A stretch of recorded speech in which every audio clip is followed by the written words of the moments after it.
Ma'am, yung Kamara nag-issue na ng subpoena kay Pastor Kibuloy. Dito sa Senado, ano pa yung dahilan? Ba't, di ba, talagang plano niyo nang isubpoena rin si Pastor Kibuloy?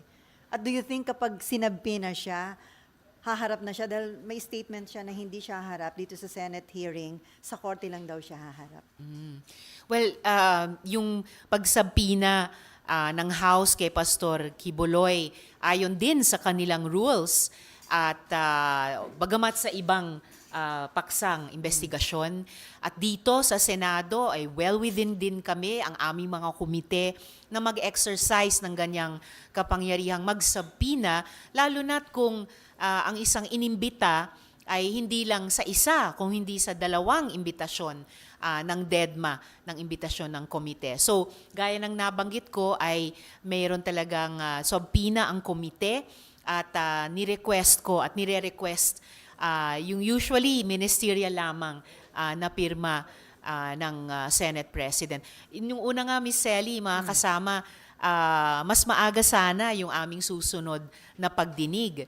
Pero dahil sa iba pang mga pangyayari, sa iba pang mga issue, sa wakas na schedule namin sa susunod na linggo.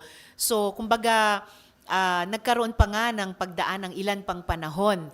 So, kung bakit hanggang ngayon ay hindi pa napirmahan iyon, hindi ko maipaliwanag yun. So, mas maigi pong kay Senate President yun na lamang pong itanong.